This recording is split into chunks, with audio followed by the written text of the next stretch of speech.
everybody. I'm Charlie Tolhurst, and welcome to welcome to the Tonight Show podcast. A brand new podcast that is going to be launching on YouTube now. The rebranded from the Charlie Tolhurst Show. It is now called the Tonight Show podcast. It has been renamed, and yes, we're still going to be giving you all the latest news. But impartiality matters now, and it's now a completely different show with new segments, and of course. Plenty of news, and not for the first time today. As you might aware, I'm joined by Labour Party supporters. News. Hello, Zach. Hi, Charlie. Hello again. Yes, we were. We did go out. We did meet up earlier on in the day. We went out for some dinner. So, I'm sure everyone's had their dinner tonight or watching on the show, live on YouTube tonight. But yes, this is the Tonight Show podcast. With me, of course, Charlie Tolhurst and Zach Chambers presenting this show. And I just want to say, guys, there has been a few format changes, different segments coming in, a little bit more in the way of conversation. We've got a big question as well tonight, which we'll be asking a question about something. So keep your eyes peeled for that. That's coming up a bit later in the show. But moving on now to the first news story of the day. Now, I'm going to talk all about the decline of the SNP now. Now, there has been news galore. Now, Nicola Sturgeon's husband has been arrested as a probe is launched into the Scottish National Party following recent events. It has been a difficult week for the SNP. Obviously, Humza Yousaf is currently the First Minister of Scotland now and the leader of the Scottish Nationalist Party.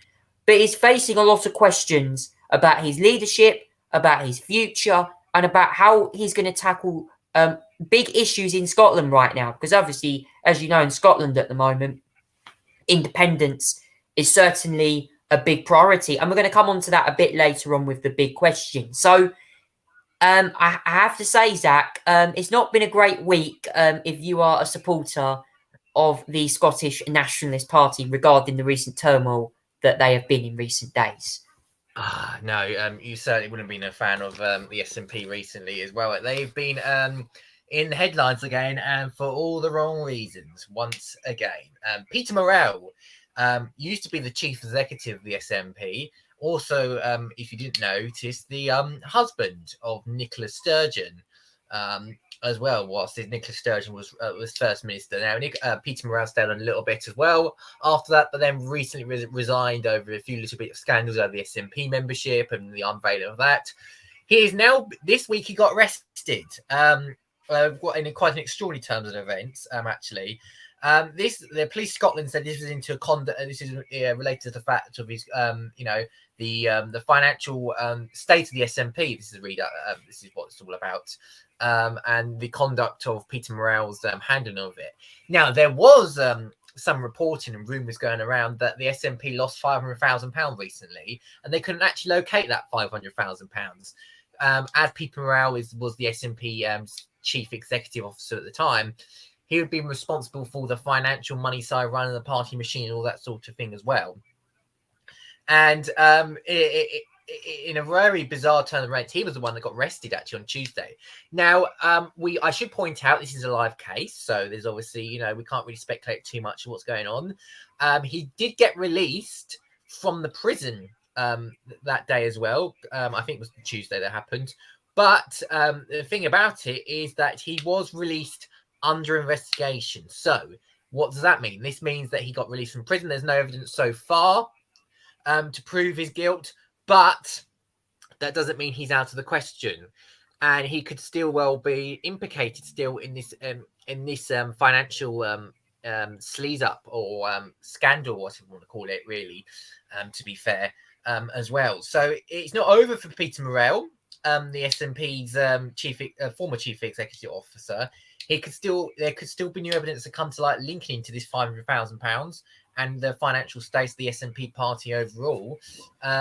I mean, I don't know what the prison sentences are or the sentences for something like that, but I imagine it's quite a lot of hefty fines, maybe a few little bit of jails as well. But yeah, it's not been a good week for the SNP. Now, Nicola Sturgeon has been speaking to the media today as well. She, by the way, has said that she wants the media to respect her privacy, because obviously the media are being basically outside Nicola Sturgeon's home for all of the week, basically.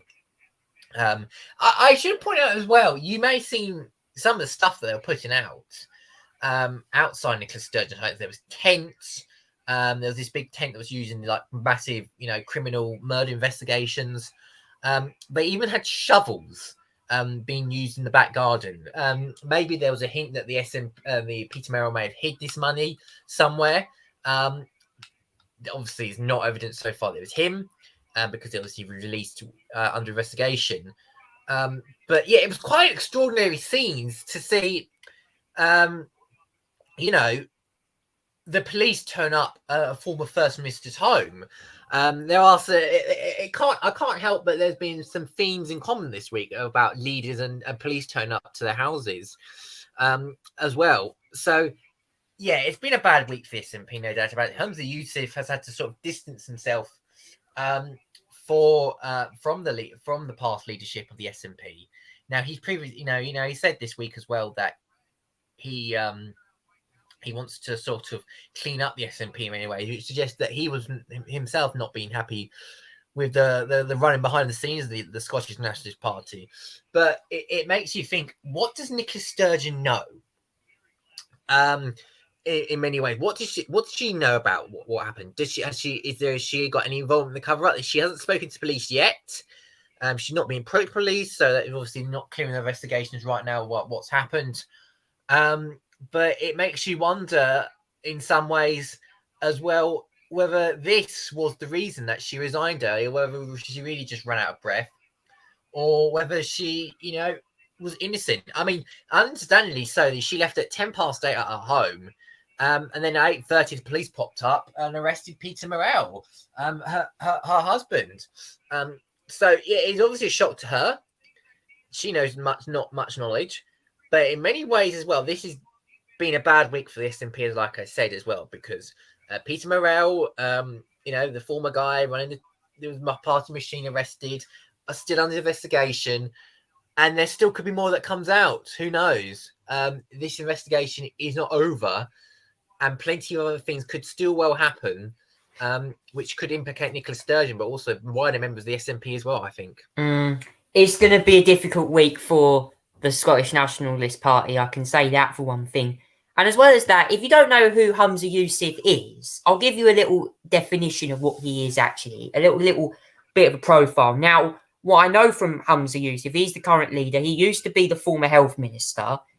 I think he also used to be a former economy minister as well at one point. He got fined for not wearing a seatbelt. I think I heard he got fined for not having car insurance at one point. And apparently in Scottish Parliament, he was on an e-scooter and then fell off it. So he can be nicknamed Clumsy the Smurf if he wants to be referred to that as a politician. But yeah, no, I think clearly that they're in turmoil right now. And I think there is going to be a big investigation into what's happening with Nicola Sturgeon. A lot of this news will be important. Obviously, we're not going to give your direct opinions on this on the show tonight. We're just analysing what we think is going to be happening. And I have to say, this is going to be very, very interesting to see whether the SNP do struggle with their decline. Could the elections be coming up very soon? Could this be a wake-up call for Hamza Yusuf, given he's only just recently been appointed as First Minister of Scotland? And will there be a big chance for opposition parties like Labour, Conservatives, Greens, even Liberal Democrats to make big gains in the local elections next month? We'll just have to wait and see on that. That is all the news there from Scotland at the moment. More on that later regarding another thing in Scotland. But the second news story now, we're going to be turning to a busy week in the world of politics regarding NATO. This week, we had a huge milestone for Finland, signing a decree with NATO, signing a deal to finally become part of the North Atlantic Treaty Organization. I think I've got that right. NATO there, of course. They're joining many countries, including the UK and the United States, as part of the military alliance. However, though, that has provoked Russia's Vladimir Putin who's currently probably hiding in his bunker right now, literally, basically, Russian propaganda media basically saying that they are going to retaliate where possible after Finland is joining NATO. I mean, Zach, the war in Ukraine has certainly been in escalation mode, but for Finland, it's quite a historic moment, isn't it, for them? Yeah, absolutely. This has been a big week for NATO, certainly, with the admission of Finland. All the NATO members ratified their membership over the last few weeks and months. Recently, Turkey and Hungary were the last two holdout, and they managed to successfully vote it through their parliaments to admit Finland into NATO. But yeah, this adds basically 1,200 miles. This new Finland's admission to NATO, 1,200 miles. Addition to Russia's borders that NATO now currently has. So this obviously has not impressed the Russians in many ways as well. As you know, Russia really do oppose any new countries joining NATO because in their terms, they think it's them building up their military on their border and then to invade Russia, which obviously isn't true. I can tell we can debunk some myths and lies in here as well. But, you know, they're not there. Right? No country's ever invaded Russia, quite frankly, in the last many or so years. But the threat from Russia over the year or so in this war has meant that Finland and Sweden have wanted to ramp up their defences so that they protect their own country. Rather than being non-aligned, they can develop their own military and have the support of NATO as well if they ever get attacked. And this has been a crucial time as well. Finland have been admitted this week. We've seen this week with the flag raising ceremony.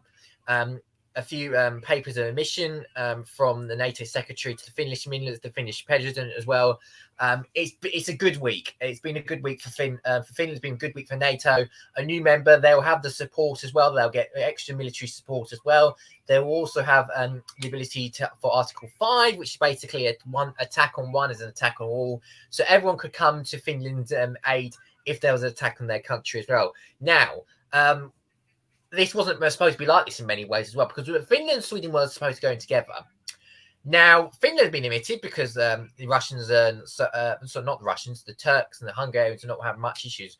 But Sweden has still had theirs delayed a little bit. Now, the Turkeys are saying this is all to do with that there's some Kurdish terrorists that the Turks want back from the Swedish, and you know the Swedish sort of not saying so no at the moment. Whereas Hungary, I think, is just general geopolitical issues with them and Sweden as well. Now, hopefully that gets resolved at some point as well. I think Sweden have had some comments in the past about Hungary's democracy and how the way it works, and the fact that they think Hungary's a declining nation in democracy in many ways, but this week's admission, I suppose, is what hopefully paves the way for Sweden to join NATO in the future, whether it be after the Turkish elections or or beyond that a little bit as well. Sweden obviously still feels like that NATO membership is important. Finland will think the same. They've had an election over there. They've installed a new, more right-leaning government, but they have supported NATO membership as well, which is good to see. Which I know is good for NATO overall and the other countries in many ways, but Sweden they're still holding up on as well, due to the fact there's some geopolitical issues there as well, and there's some hesitations from both sides as well. The rest of the countries do support Swedish membership of NATO as well. Most of the NATO, it's just two NATO holdouts at the moment, Hungary and Turkey. Whether that gets resolved after the Turkish elections, Turkey side or not, whereas Hungary, I don't know about that. I think they'll get in eventually, with a few concessions now and then. But right now, it's Finland's moment really in the spotlight. That's meant that they have been admitted into NATO, and they welcome I think it's the 31st member of the NATO North Atlantic Treaty Alliance into out of the whole group as well, which is really good to see for Finland as well. And then maybe after Sweden will be next to become the 32nd. They've got their relationship between those two countries recently been really good. Obviously, with the fact that Vladimir Putin has is criticised NATO over these last few years, and where it comes to NATO, he seems to get the opposite of what's hoped for: more NATO on their borders. and more of the more countries wanted to join the North Atlantic Treaty Alliance as well. And Vladimir Putin in that front is actually doing a good job, to be fair, of getting more countries into NATO and getting their services as well. So, Vladimir, you got what you want, what you actually really didn't want, and that is Finland into NATO this week, and maybe Sweden afterwards in the near future. There is, I really hope that President Putin does not go full bloat into those countries, because Ukraine, Zach, at the moment is literally being pounded still over a year on. Yeah, absolutely. It's still going. We haven't really heard much on it in this front, to be fair, as well. My screen's frozen just a little bit in that sense, so do apologise if you don't hear me for a little bit. But yeah, I mean, it's in many ways as well. The war in Ukraine is still going as well. I'm back, by the way, but my screen's not frozen anymore as well. But yeah, it's still the war in Ukraine is still going, and it's not going to stop there as well. I mean, today we've just been announced that Ukraine's going to boost defense on the border with Belarus.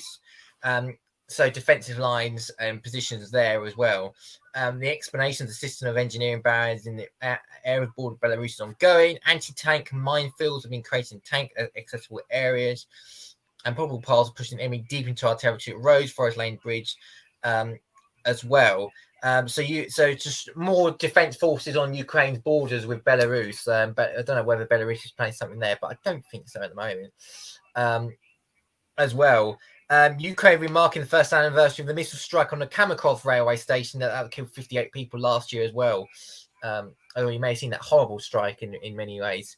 It's very bad as well. And there will be a Ukraine government minister visiting India on Monday, and will seek humanitarian aid. Now, India have stayed neutral throughout this war a little bit as well. They've not voiced opposition against this war, but not supported it either.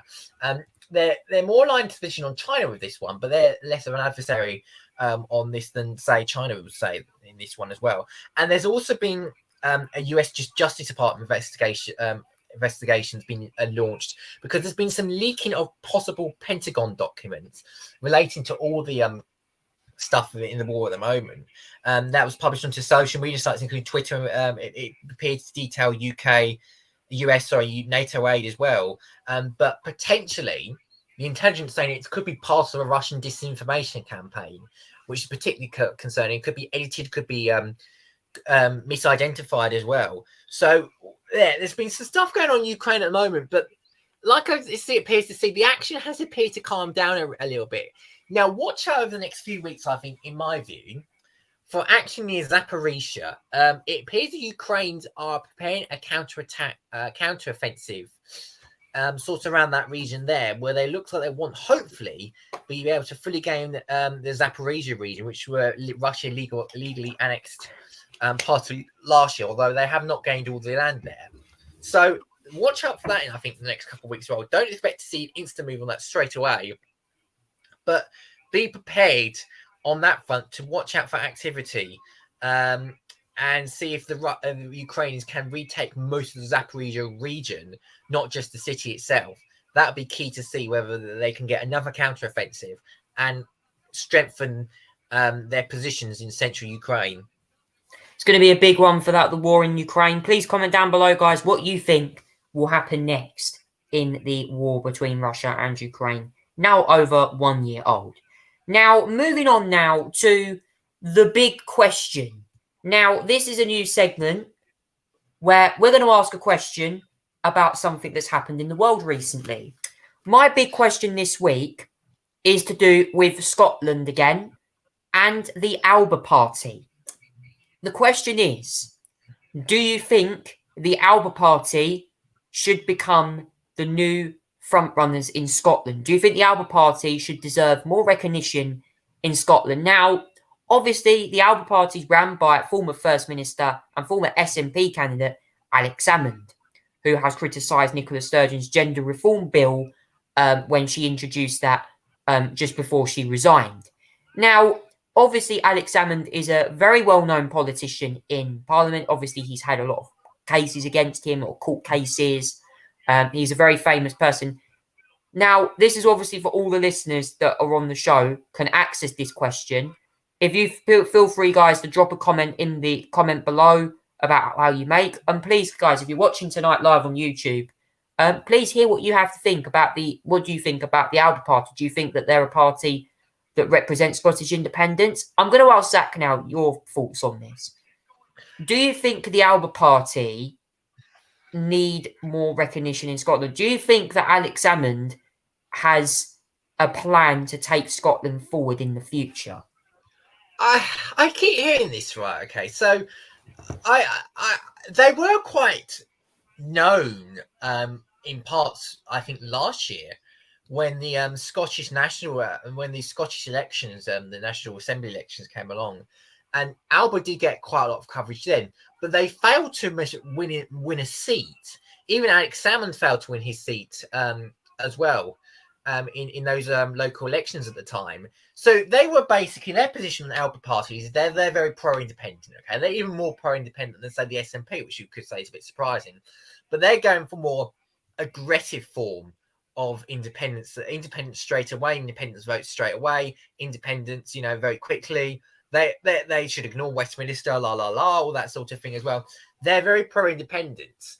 Now, Alex Salmond, you may remember, is leading the Alba Party. He used to be the leader of the SNP as well. Now, do they deserve a bit more recognition? I mean, at the end of the day, they're, more of a hardcore SNP, but with less of a personality trait and more of a, less of a girl-friendly leader in charge, shall we say. Alex Salmond has faced sexual assault allegations in the past alongside several women as well. I think it was 13 at the time. He was found not guilty of those charges, though, I should point out, to be accurate. But still plenty of allegations around about him as well. And, at the end of the day, if Alba was a bigger thing, then there'll just be a gift to unionists in many ways as well. I can't see them breaking through that much. They're not polling well enough to break through. Most of it will be, if you're looking for independence, most of them will be supporting the SNP as well. So at the end of the day, it splits the SNP vote. There's not enough of it, really, to be fair, to get Alex Salmond a seat. And even during local council elections, there is not going to be enough seats for Alex Salmond to get into, because quite frankly, his party is not very popular. And Alex Salmond is not the name that he was. He's not the popular name that he used to be. So for much of recognition that he may potentially get in some ways, I don't think he's going to really be any more popular than what he was back then. He's not going to break through the ranks. And whether you want the hardcore independence version or not of it, at the end of the day, he's not going to make too much of a distance of a party stands, quite frankly, whether he's in charge of Alba or not. His popularity has run out, I think, concerning. I think he's just a name of the past for old SNP supporters. So, yeah, at the end of the day, he's not, I think, what he used to be. And I feel like he's one way past his peak. Well, according to this article from the National Scot, which of course backs up evidence for potentially this question, Alex Salmond is thought to be eyeing a return to Hollywood as the Alba Party held a polling breakthrough, which put them on course to pick up seats in Scottish Parliament. The polling by the panel base for the Sunday Times showed Alba could garner 5% of the regional vote at future Scottish Parliament elections, just 1 point behind Liberal Democrats. The senior party source said that the leader of the party, it will be very likely Alex Salmond would stand for future in Hollywood election. Parties can win Scottish Parliament by capturing tiny shares of the vote. In 1999, Tommy Sheridan and Robin Harper were elected for Glasgow and Lothian regions respectively on less than 5% of the vote. Alba chair Tasmin Ahmed Sheikh said last week that our party has just turned 2 years old. Throughout this period, been entire period, we've been focusing on energy resources campaigning for Scottish independence. Scotland is a rich energy nation, but our people in fuel poverty. Westminster about to seize £80 billion refuge from the North Sea over the next few years and won't commit to £1 billion saving carbon capture projects in Scotland. I mean, Zach, what do you make to this comment here? Do you think that this evidence backs up the question? possibly? I mean, I don't know. I mean, obviously polling can fluctuate quite a lot. And we're not in the election year so far in terms of Scotland. This all the elections she's taking part in England, more local council elections. So there's no election so far for the SNP. And obviously we're not in election year for them, and not election year for Alba either. So this is like midterm, polling blues and everything like that. They're going to fluctuate. They're obviously very tracked quite a lot, quite regularly, as well. If they're on 5% regionally, they may well get one or two seats, but it's not enough to make that much of a breakthrough. They're still going to be one of the smallest nationalist parties in the Scottish Parliament, which, if you're looking at Alex Salmond's ambition, is not much. Alex Salmond, I don't know whether he wants to be First Minister again one day, but Alba Party is just simply not going to get enough of support to be able to ever overturn the SNP. And it's just never going to happen with them. Everyone's going to, if you're an independent supporter, you are most likely going to support the SNP over Alba. There just simply isn't enough support these days, I think, so far, for Alba to even break through. And even, like I said, Alex Salmond is just past his peak, I'm afraid. He's not going to dent too much difference to Hamza Youssef's party now, or in the future or now or whenever. It's just not. I don't think it's going to happen. Quite personally, in my view. We have to get used to having Hamza Youssef as the new leader of the SNP. Yeah. Thinking, Nicola Sturgeon's been there for so long and then she's now left. So it's very interesting, guys. Please comment down below what you make to the Alba Party. Do you think they have what it takes to lead Scotland, or do you think the party is just an eyesore that could turn into a failed reality? Let me know down in the comments. Now, moving on now to the sport briefing, we have a lot of news to talk about. I'm going to kick it off with today's Premier League football results, where there were plenty of, should I say, very interesting matches with a couple of clubs managerless now after managerial departures during the week, which saw Graham Potter being sacked from Chelsea and also Leicester losing Brendan Rodgers over the week as well. In that respect, here's the football result. Yeah. So Manchester United beat Everton 2-0 today at home. Aston Villa 2-0 winners at Nottingham Forest. Newcastle beat Brentford 2-1. A crucial win for West Ham, 1-0 against Fulham. Boost their chance of Premier League survival at the moment. AFC Bournemouth beating Leicester City, managerless Leicester City 1-0. Tottenham Hotspur beating Brighton and Hove Albion, another team also with a managerless as well, 2-1. And Wolverhampton Wanderers beating Frank Lampard's first match in interim charge of Chelsea 1-0. And Manchester City beating Southampton 4-1. Zach, what do you make to today's football results? Yeah, I have to say, pretty interesting set of results, I have to say, from both sides of the table. Let's start off with Manchester United, the early game today. 2-0 victory over Everton. That was a pretty decent result for Manchester United after a few setbacks. Scott McTominay, the Flying Scotsman, the 36th minute as well, scored that goal. And Anthony Martial, who's been injured recently over the last few months as well, made his return last few weeks and has scored on his return in the 71st minute as well. Been a dominant game for Manchester United, poor game for Everton as well. They're still stuck near the bottom of the table with 8 matches to go. It's going to be crucial for them to actually get something over the next few weeks as well. The other games, the 3 p.m. today, Aston Villa, Nottingham Forest. 2-0 victory for Aston Villa. It was a crucial victory for them as well. Unai Emery is absolutely flying with Aston Villa in charge. In fact, Aston Villa, we remember previously before they were 15th, 16th at the bottom of the table. Today's results means they've gone 6th in the table. A massive result for Aston Villa. They were 15th, 16th at the start of the season. They stacked Steven Gerrard.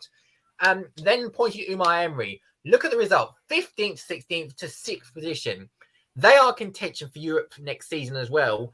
At this stage so far, if they manage to keep 6th position. And then it'll be Brighton and then Liverpool and Brentford that's fighting for the other spots today as well, which will be crucial for them as well. And speaking of those results today, actually, for Brentford, 2-1 loss against Newcastle. Newcastle have been had a little bit different form, but they've managed to come back today as well in last few games. Big win for them, 2-1 as well. Brentford, bit of a costly loss for them, I have to say as well. In part, but I think it was helped by the fact that Fulham lost 1-0 against West Ham, who have been in a bit of trouble over the last 2 weeks. This is a crucial victory for West Ham. It takes them up to 13th in the table, far off the relegation zone now. There's still a little bit of danger with 8 matches to go, but this win today is really crucial for them. They did a little bit of a different setup up front, and it was Harrison Reed that scored an own goal that allowed West Ham to go ahead as well. Fulham were better in the second and third, the other end as well, but they could not get that goal to draw level with West Ham. Speaking of Frank Lampard, he returned to Chelsea as interim manager after Graham Potter's sacking last week and lost on his first match back 1-0 against Wolves in that front as well. It was Nunez in the 31st minute that scored that goal for Wolves as well. Tottenham 2-1 against Brighton. This was a controversial match because there was 3 pitchside incidents with managers and then staff for each side as well. There are clashes before the game, there are clashes after, and there are clashes in the middle of it as well. And there were some really controversial VAR decisions that went against Brighton today as well. Lewis Dunk was scored in the 34th minute. Heung-min Son was the first scorer, and then it's Harry Kane as well, the 79th minute as well. Brighton feel undone by today's match as well, I have to say. I do feel a little bit sorry for some of the VAR decisions, I have to say as well. But 2-1 victory for Tottenham as well. Leicester City, big trouble now. They lost against Bournemouth today. I mean, they are in massive trouble now in many charts. I have a bad feeling about them. Philip Billing was the one that scored in the 40th minute for them for Bournemouth as well. Good goal for Philip Billing. Leicester City, big trouble. They are now in 19th position after this match day as well. And, you know, it's a bad result for them. They managed to not go last, thankfully, because Man City won 4-1 against Southampton. Southampton are in also big trouble. That I can see them easily getting relegated at the end of the season, which would be quite something because Southampton have been in the Premier League for absolutely years. And this will be a big blow for Southampton if they do get done to the Championship. But Manchester City 4-1 today. Victory over them. Erling Haaland, goal.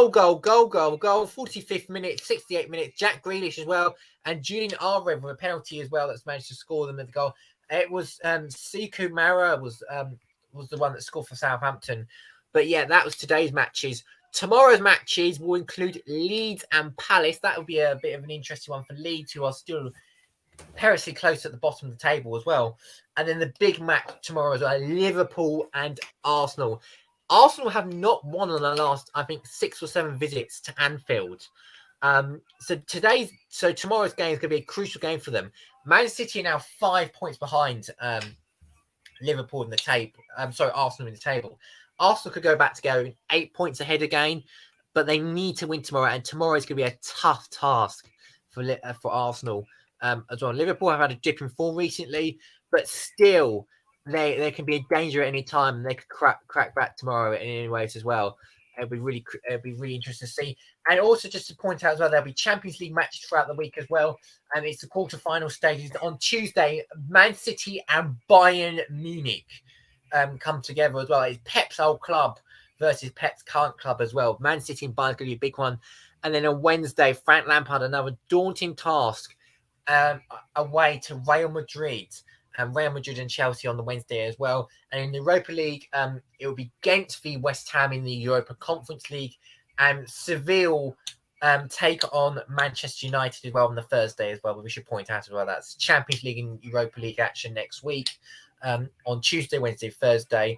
And then tomorrow's action obviously is Leeds and Palace and Liverpool v Arsenal tomorrow in the Premier League. 2 and 4:30 kickoffs respectively for both of those games as well. Big football matches tomorrow, and certainly relegation is the main focus on that one. Moving on now to motor racing now. I'm going to talk quickly about the Formula One action to last week's Australian Grand Prix, which was an early rising start. I, of course, now have to get up early for work now as well. So I have been up for a long time today, but I'm still wide awake. But yes, The Australian Grand Prix starting at 6 o'clock last week, featuring two costly red flags, which, I mean, were they red flags? We don't know that. And Max Verstappen emerging victorious. Zach, for the first time ever, Red Bull have won the first 3 races of a Formula One season. Their dominance continues, no doubt about it as well. Their dominance continued in dramatic fashion, I should say, as well. There were 3 red flags in that race, and that obviously that race finished under a safety car as well. I mean, we had the Alex Albon caused the first red flag for crash at turn 5, spinning and then sending a load of gravel on the track. I didn't agree with that red flag, by the way. I just think it was a bit. I think they could have cleared that under the safety car. Then we had the second red flag, which was Kevin Magnussen's wheel falling off. Now, the race, if that continued on the safety car, then the race would have finished behind the safety car as well. Now, I think the FIA decided that they wanted to finish the race with race in action, so obviously red flagged it as well for that effect. But yeah, it was a detrimental effect of the race as well, because that red flag was 3 laps to go. And then the restart afterwards was complete and absolute chaos. We had Nick de Vries and Logan Sargent crashing. We had Pierre Gasly and Esteban Ocon, both the Alpines crashing together. We had Alonso spun around by Sergio Perez, and as well, Lance Stroll went off. They were all kicking off. There was so much damage, unfortunately, Pierre Gasly and Esteban Ocon incident, that there was another red flag as well. The race was over. But because they only did not complete a full sector when that red flag came out after the restart, Fernando Alonso got back his 3rd position as well, which was really, really crucial. Carlos Sainz went flying down the order as well. Charles Leclerc went out on the first lap as well after spinning out at turn number 3. It was a chaotic race. It was a bit of a farce at times, you would say, with red flags, safety cars, and all that sort of thing. Some of the decisioning was a bit weird, but it was Max Verstappen with a big victory. It's Red Bull's 3rd straight in a row as well. 3 out of 3. In many ways, it's dominant start of the season. Lewis Hamilton finishing 2nd position as well. Great job by him. Fernando Alonso continuing his good run of podiums in 3rd position despite being spun out. Obviously, his luck of being the fact that he had to complete a sector before to get an accurate reading in many ways means he was in 3rd position. Lance Stroll, 4th position. And 3rd and 4th for Aston Martin. They are flying. And they've already scored more points this season than they did last season overall, which was really good as well. Sergio Perez, 5th. Lando Norris will be pleased with 6th position. Nico Hulkenberg 7th. Oscar Piastri at his home Grand Prix scoring the 1st set of points as well. It's what a good place to start scoring your 1st set of points, David points as well. Joe Guan Yu in 9th position as well. That was a good set of results as well. And then we just flick below into the top 10, if that's all right, Charlie. I mean, as well. 9th was Joe Guan Yu. I'm going to get the results up as well, just to remind myself. I don't want to go to F1.com. I just want to go to Google in many instances as well. So Perez in 5th as well. The top 5, Verstappen, Hamilton, Alonso, Lance Stroll, Perez. It's a good, strong top 5, I have to say, in many instances as well. There we go. So Snowden's 10th. Bottas, because of the restart rules, missed out in the top 10. Carlos Sainz, poor result for him in 12th position. Pierre Gasly was a DNF. Esteban Ocon was a DNF. Nick de Vries was a DNF. Logan Sargent was a DNF. As well, Kevin Magnussen was a DNF with that. Well, George Russell had NG UK failure. He was in the top 10 as well, got screwed on that safety car with tyre stretches, then the red flag, and then the engine popped as well in 18th. Alex Albon caused the crash. That was the first red flag, 19th, and then Charles Leclerc was the one that spun in the first corner as well in 20th position. Next race, it's Azerbaijan. It'll be the first sprint weekend of the weekend. There may well be some changes for that sprint weekend, Charlie, because there may well be separate qualifying for the sprint and the race on the weekend. So let me just talk about what the teams are proposing that weekend. And that's not until the end of April, by the way, I should point out as well. We've got a little bit, there's a gap between this Australian and Azerbaijan due to China dropping out. But let me explain what's happening with the sprint format, because for the Azerbaijan weekend, it could change. A current sprint format as it is, it means that there'll be a qualifying on the Friday, for the sprint race, and the sprint race will decide the grid of the Sunday. Now, the proposal that has been talked about in my meaning, there would be a qualifying on the Friday, that would be for the qualifying for the race itself on the Sunday. And there'll be one practice session in the morning on Friday. Then there'll be a qualifying for the sprint race itself as well on the Saturday. And then the Saturday there'll be a sprint race, which would be usually at 7, 8, 7, 6, 5, 4, 3, 2, 1 point format, minor points as well. But qualifying on the Friday will determine the actual grid position itself for Sunday's race. So the sprint race will be a bit of a standalone event for that weekend as well, rather than that actually be part of the main racing weekend as well. So it'll be a little bit different for the Azerbaijan weekend. It looks like it's going to go back to the usual sprint format for the rest of the races. But yes, the Azerbaijan Grand Prix will be at the end of April at 12 p.m. UK time. 2 p.m. will be the sprint on Friday. The actual qualifying itself on the Saturday, I can't actually remember as well. It'll probably be at 9, 10 o'clock in the morning for that one.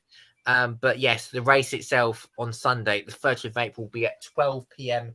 UK time. So into your lunch times as well, slightly earlier than usual, but into your lunch times in many ways as well. And it'll be a good race ahead.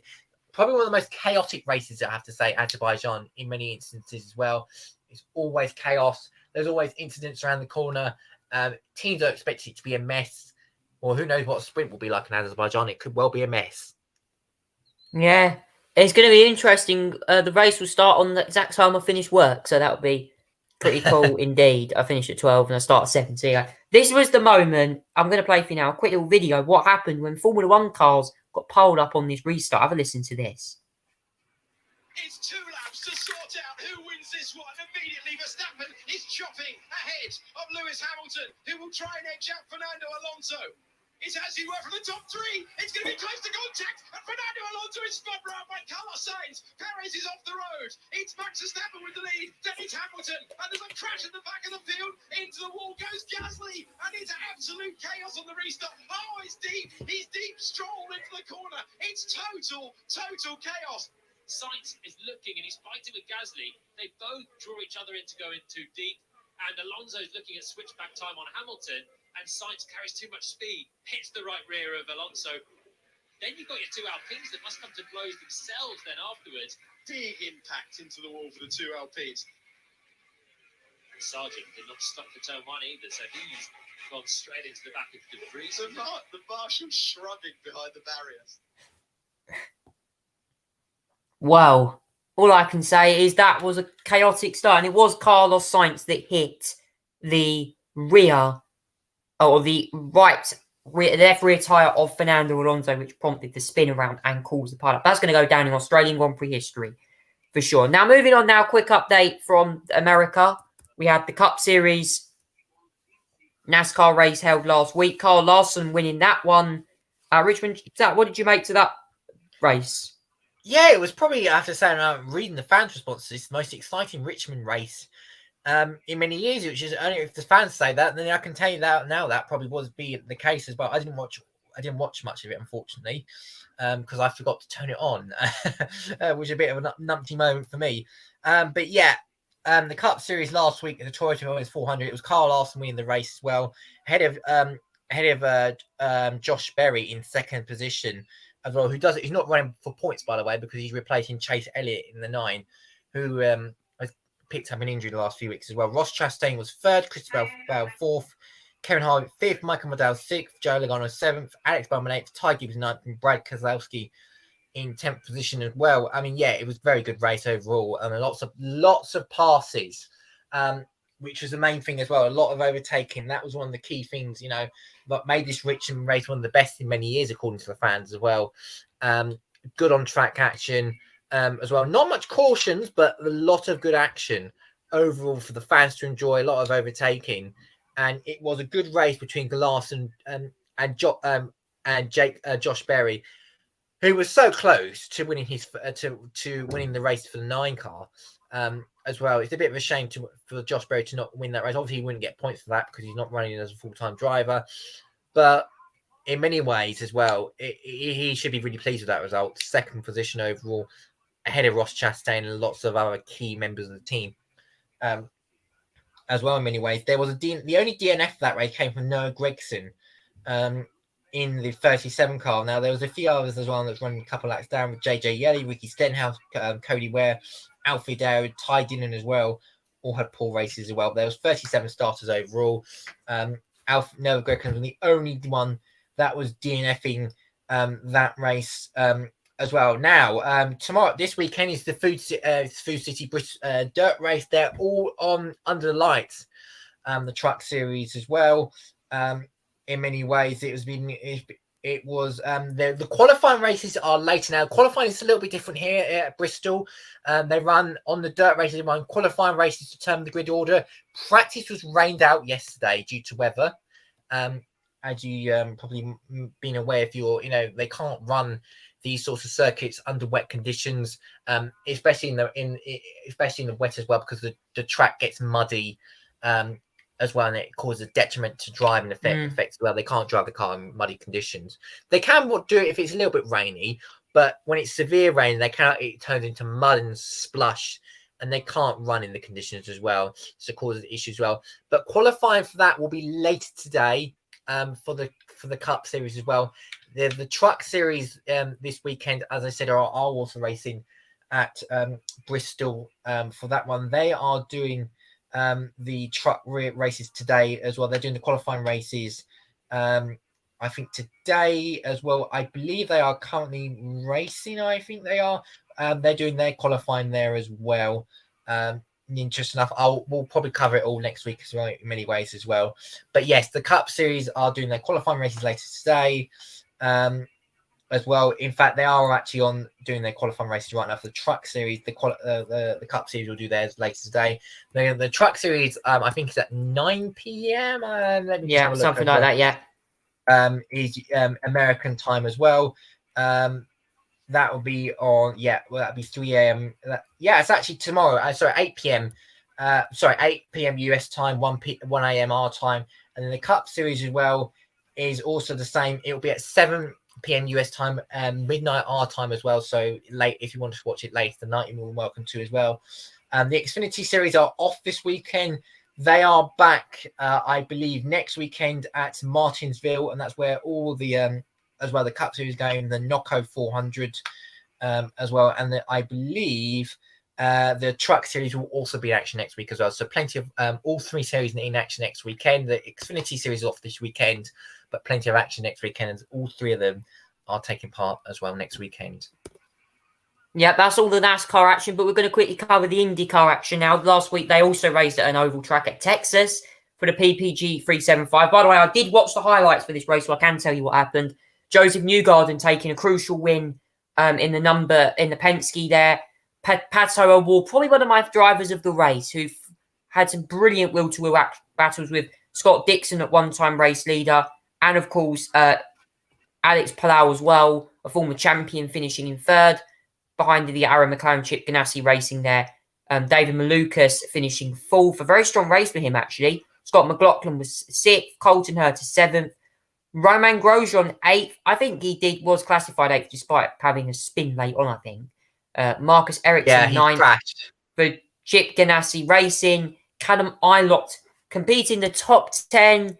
And unfortunately, your Takuma Sato, Carl Kirkwood, there was a Devin DeFrancesco, Alexander Rossi, some drivers, Rossi having a collision in the pit lane with another driver, and it all kicked off pretty much for many of the drivers as well. Wow, I mean, honestly, can I say, it was a very, very chaotic race.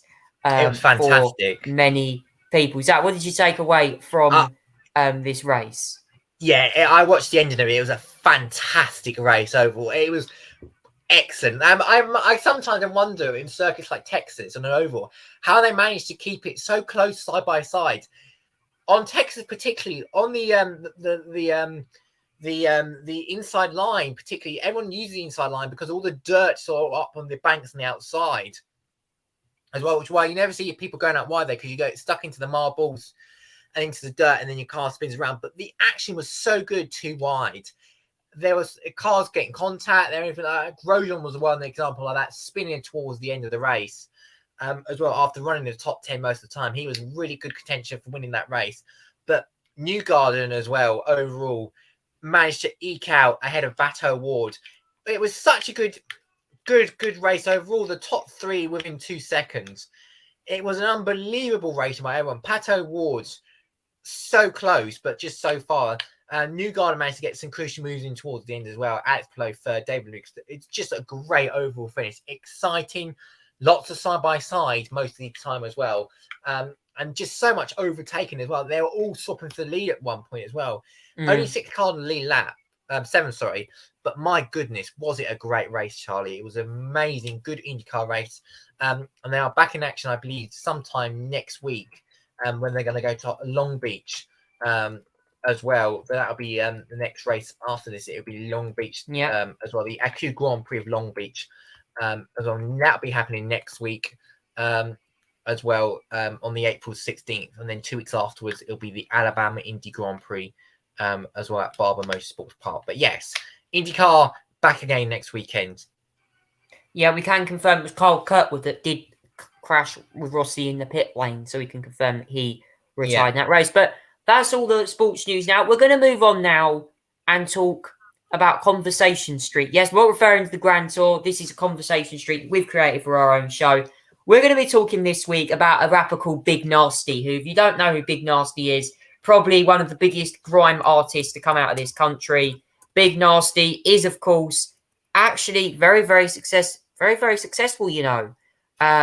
He's done many hits, 37-year-old. His actually birth name was Tyrone Mark Lindo, but he's known by his stage name as Big Nasty, of course. British rapper, very well known in the music world, grime music. Also, a British MC, yes, MC being a rapper. He's a singer-songwriter, comedian, and television presenter. Wow, honestly, wow. He's got his own show as well, by what I'm hearing. He began his life sampling Coldplay personalizations from radio stations. He won CD of the Year called Plain Overload as well. He performed at a number of festivals, the Wireless Festival, a Dam with English, Frank and Black, the Ripper in Czechoslovakia. He also released What's the Story, Brixton Glory Part 2, featured on Britpop classic artists such as Oasis.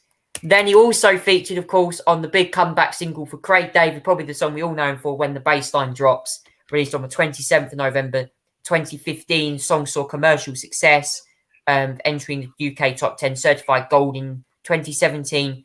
He appeared on Enter Shaqiri's Supercharge, also collaborated with Robbie Williams and Atlantic Horns on the song Go Mental.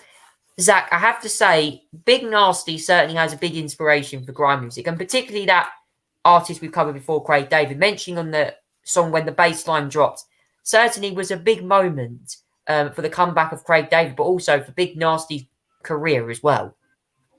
Yeah, I mean, Big Nasty's got big portfolio, shall we say, as well.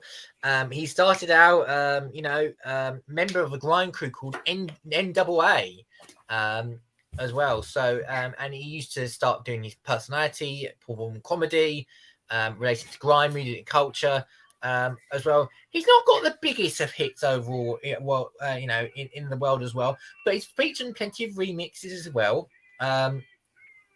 He started a track called Brushman. It was named the RWD Magazine Song of the Year. It sampled a Coldplay song, actually, and it was supported by personalities from mainstream radio stations. He also featured a remix of Professor Green Before I Die, and M-Dubs as NAA from their debut Uncle B as well. And he created other mixtapes as well. He called one of them Mind of a Fat Guy. I don't know, maybe he is. If you look at him, that's why he's called Big Nasty for a reason. Drugs and Chicken and I'm Better Than You.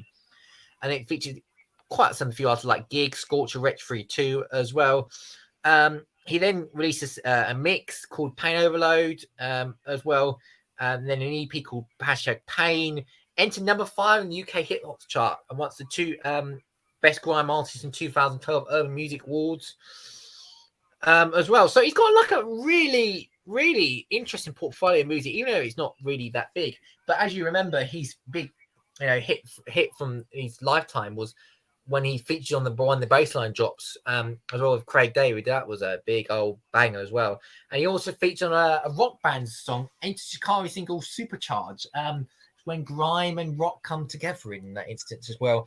But beyond, creating music, he's also got his own show. He's got the Big Nasty Show, which appears now again on Channel 4, as well as he does that with co-host Mo Gilligan, as well. He featured most of all them featured like rappers, like grime artists as well that he knows about. Also fit like big celebrities, like he had Ed Sheeran, Jonathan Ross, David Hay, Keith Lemon, as well, and it raised very well especially for Channel 4 in the slot that he wears from 10 p.m. to 11 p.m. As well, and so he's a TV host, he's a comedian, he's a grime artist, Big Nasty, certainly with that big portfolio, Charlie, a portfolio to be pleased about, I think, in my view as well.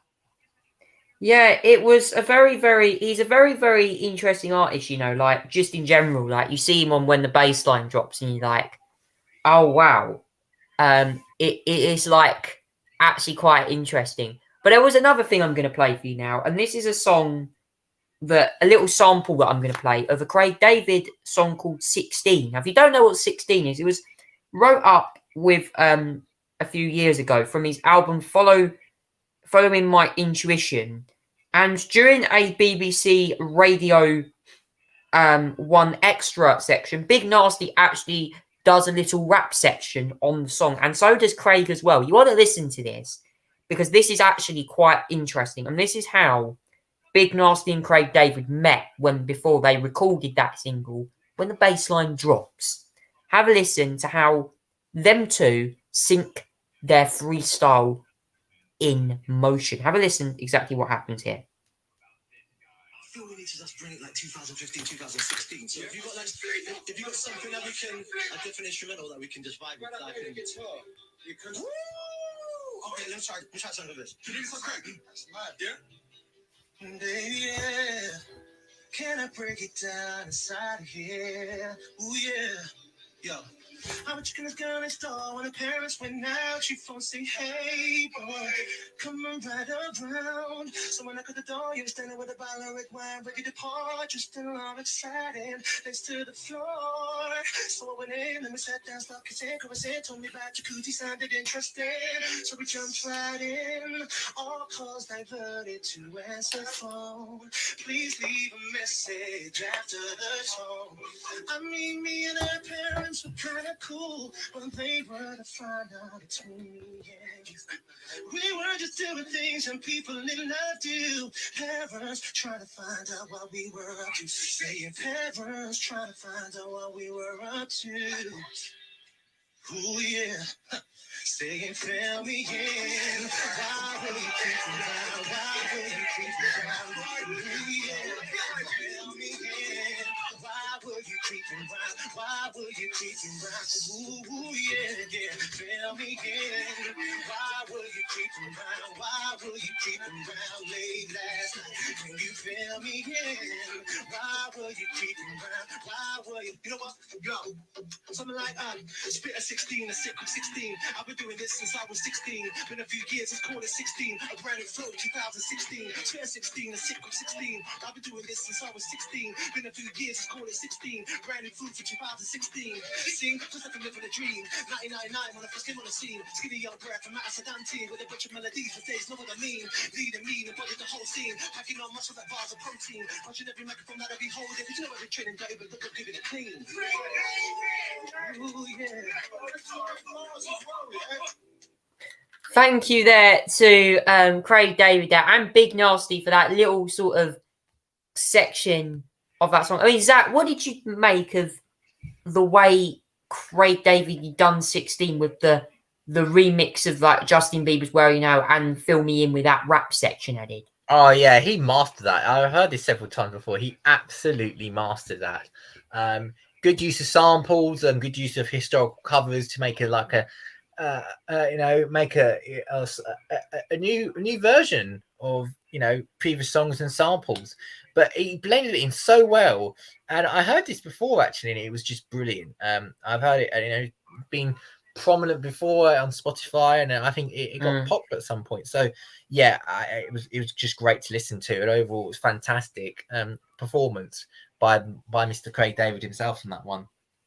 Yeah, and you can hear as well Big Nasty in that song shouting in the background, like, "Come on, Craig David." It's like he honestly tries to get himself involved in the song. Obviously, you can listen to the full rap on when the bass line drops as well.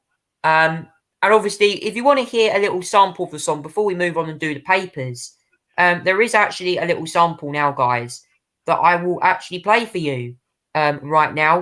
If you want to hear a little bit of what the single is like, I will play for you the exact bit, exactly what the song's like. Have a listen to this. Yeah, I see that. Feels good around here. Craig David. All my ladies. Big Nasty. Here's what I go down. Ladies. Like Paris out. Sip my raver. Getting faded. Sip my raver. I need waiting. This one's going. What people like this. Turn your speakers up. Cause when we going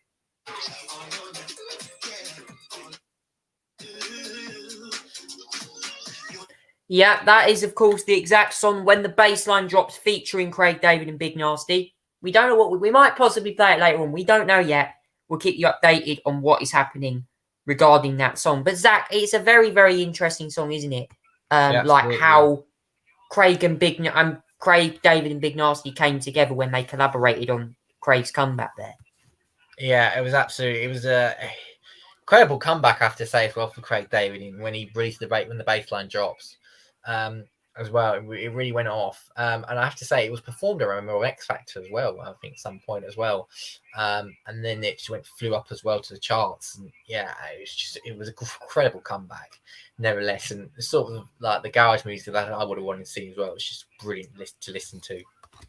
Yeah, it's a big hit. We all know that for sure, guys. And there possibly will be a little bit of time that we can do something on that song as well. But press preview now is going to be here as well. I just also want to say, guys, as well, happy Easter this weekend to all you people out there. Easter's a big time of the year.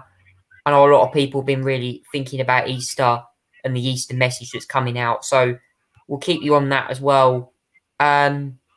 Let's go over the papers now very quickly. Here we go. Bit more papers should have released. Yes, we have tons of them now. Sunday Telegraph. Tories at war over pact with Labour in Scotland. Then we got Sunday Express goes to King to rescue Rishi and his colony boost too. The Mail goes Charles at odds with Church over his diverse coronation. The Daily Star Sunday goes love split ghost hubby stalking me. The Observer goes hospitals in frantic bid left by doctor strikes. Not more of them again, really. Wow. And the Independent goes you back our call to help Afghan war veterans who fought for Britain. Zach, what do you take away from the latest newspaper headlines? Yeah, 6 papers so far. There may well be more coming out whilst we're speaking anyway as well. Let's start with the Sunday Telegraph. As well, they go for Tories at war with pact with Labour in Scotland. Now, this is talking about the fact that there has been some rather rumbling rumours about recently whether the Conservative Party should, potentially, there was a suggestion from the leader of the Scottish Conservative that in some areas they should vote Labour at the next election to keep the SNP out of the out of power. Now, I have to say, this idea, he told the Sunday Telegraph that Tories and voters in Scotland should do what's the best for the country and support the strongest candidate to beat this SNP, even if it means electing a Labour MP.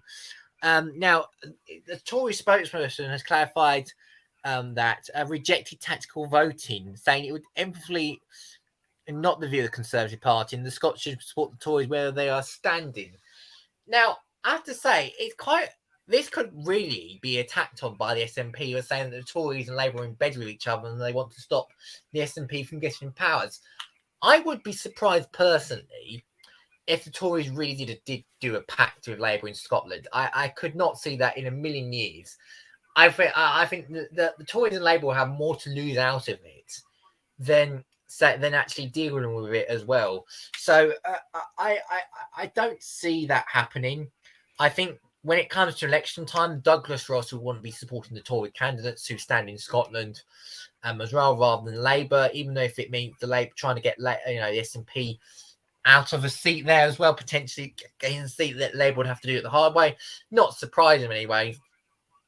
I think it could backfire them in more than one ways, and I would be surprised to see Tories do any deal with Labour as well. It'd be the not really the sort of thing that you could imagine them actually really doing. To be fair, as well, it'd be bizarre and quite frankly look bad on both sides. As well, for that instance. Now, the Sunday Express reports that the Conservatives may lose more than 1,000 seats in local body elections 24 hours prior to the King's coronation. We are under a month away from the local elections now. That are on, 3rd of May time. Now, the Express are running sort of silly headlines here. King Charles gets to save the PM's blushes next month with his coronation eclipsing a predicted Tory wipeout in town hall elections as well. So, like the Express are linking the idea that the King is really going to save the Tories from being all over the news when the local elections comes around, because actually local elections are 2 days before the coronation, which I have to say is bizarre, I must say as well. The idea that the elections are just on the eve of the coronation is a strange idea, I have to say, as well, because it means the local election is not going to get as much coverage as used to be. So probably that's why they're talking about that as well. But yeah, I expect the Tories are going to probably play an expectation management this set of elections, potentially losing lots of seats as well. As most of them have been are in mainly in the north and south of England as well. As well. But yeah, this is going to be a big test to see whether Starmer can cut through in some of these areas and whether Rishi competence can actually help in many of these seats as well. You couldn't imagine what it would mean if Liz Truss was running this local election campaign. I can't imagine how much of a disaster that would have been for the Conservatives. They're probably losing more seats by now. But yeah, I mean, will his competence strike through in local factors, or whether it will not really be helpful at all? As well. The Mail on Sunday goes for King Charles at odds with church leaders. There are other faces should play in his coronation as well. This is the fact that they're going for the cover. Charles at odds with church over his diverse coronations. King Charles has been a loggerhead with church leader of the role other faiths should play in his coronation. Church sources said the monarch has been told that his desire for a diverse ceremony, including participation by non-Christians, risks clashing with centuries-old canon law, which bars Muslims, Hindus, Jewish, and other faith leaders from reading out prayers during the service. I don't see a problem, personally, in my view, with non-Christians being part of the coronation. Come on, we are a multicultural country. All faiths and religions should be able to take part in this coronation. It's a coronation not just for the UK and the Crown, but for the UK as a whole. The monarchy, the Church of England, and other faiths as well. This is our UK. Everyone should feel part of this coronation, whether you're Christian, Hindu, Muslim, Sikh, whatever. You should be allowed to feel part of this coronation. You have to celebrate it. And quite frankly, I don't think, whatever the traditions are, it's good to see that King Charles wants a very diverse, welcoming, and opening coronation. I think they should be absolutely that part of that as well. And I don't think we should deny other faiths being able to take part in this coronation. It's really crucial that everyone is represented in many ways as well. And I think it needs to happen. And the Daily Star goes for this one. Love split goes hubby stalking me. I swear, every other week we've talked about the papers, Charlie. There's always been some sort of ghost story. And this is another one of them as well. According to the Daily Star Sunday, a singer who married the ghost of a Victorian soldier has turned into an evil spirit. Claims he... Burake said he's stalking her and wants Ghostbusters to give him to his marching orders. Good grief. I mean... yeah, okay. We had a ghost last time when we looked at this, and then we have a ghost this time. The Daily Star is obsessed with ghosts, and it's creeping me out a little bit. Let's move on from that one. The Observer goes for hospitals in frantic bid to fill gaps left by doctor strikes. as well. Consultants face threat to dock pay, and NHS trusts race to empty their wards. Hospital trusts are taking desperate measures to limit the predicted loss of life from the NHS strikes, including threatening consultants who refuse to do extra works. I mean, I don't. It's difficult because obviously we need to look after the NHS. The NHS is on its knees already. Strike's not helping, but threatening consultants who have been on strike, who are democratically voted to be part of their union strikes, I think is unfair. And threatening the sack as well, and then docking pay, is just going to make them not want to go to work and make them go on strike even more. This is not how to deal with it, I don't think, as well. And the Independent on Sunday goes from another war veteran as well. New poll shows our support for our call to stop Afghan heroes pilot deportation to Rwanda, as 5 and 6 applicants for sanctuary from Taliban are rejected. Now, we covered this last time, I remember, Charlie, as well. I think it's a disgrace this is still not being sorted out. And I don't know why it's not a bigger story than it still is at the moment with in the Independent. Because the fact is that people who have been fleeing the Taliban and who have taken dinghies whilst because they've not been able to find safe routes should not face deportation back to where they've been come from with escaping from the Taliban. They are fleeing. They are refugees. They should be treated like refugees. And if there's no safe route available for them, then dinghies are obviously and boats is the last option for them, which is unfortunate and dangerous, that the risk has to be taken. And they should not face deportation risk if they've had no other safe route to go on as well. So, yeah, I support this campaign by the Independent as well, because it's a disgrace that this is happening to, pilots like this one as well. And it's unacceptable this continues to happen as well. And there's also Nicola Sturgeon as well. So the SNP leaders have also been saying it's a difficult few days in the first statement. Obviously, since her husband's arrest as well. And she promised to cooperate with police if you need to be after the husband's arrest as well, if she's got any relevant evidence as well. But that is the papers for the 9th of April tomorrow, Charlie.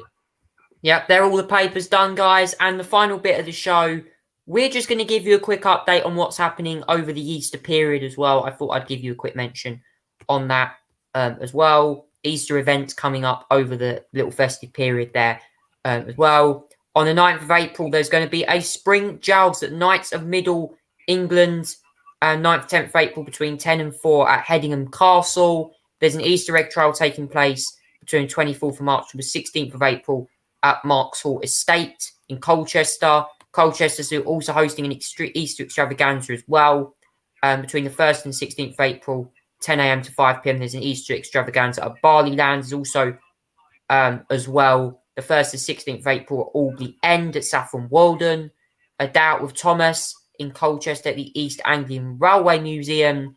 IKEA Lakeside also hosting an Easter egg hunt in Grays between 9 and 5 as well. Southland PM Railway from the 7th to the 9th of April will be doing a special Easter egg hunt there as well. Zach, what do you make to all the latest events in Easter before we round up the show today? Yeah, certainly a lot of events going on over the Easter. I have to say, when I was getting over to our little meet gathering earlier, I was certainly busy my end, my town at the end as well. I was struggling to get out of it at one point, and I was thinking I was going to run late, and then I don't know what's going on around my local area, but it was certainly busy. But yeah, plenty going around Easter Sunday, Easter Monday as well. Tomorrow there's obviously that night thing at Hedingham Castle, as well as being some Easter extravaganza over the last few weeks in April as well, but a lot of weekends as well. Just remember, this is a 4-day weekend as well. Easter Sunday, Easter Monday as well. There's good stuff going on there as well. And then everyone's back to a 4-day week on the Tuesday. But yeah, it's been a 4-day week for the last 2 weeks, which is obviously the best thing about it as well. I'm back at work Tuesday for 4 days this week. But extended weekend. Who doesn't love an extended weekend? It really is good to have a longer weekend than usual as well. Yeah, in terms of me back to work, I'm back on Monday. We'll be working over the Easter. I will be working on the bank holiday. So that will be one thing I'll be doing. But thank you so much for watching, guys. This new Tonight Show, the Tonight Show podcast with me, Charlie, and of course, Zach as well. It's been a great show. I just want to say thank you so much for listening tonight. We'll be doing it all again next week. Thank you so much for listening, everyone. Take care, and we'll see you next time for the Tonight Show podcast. Thank you, and good night.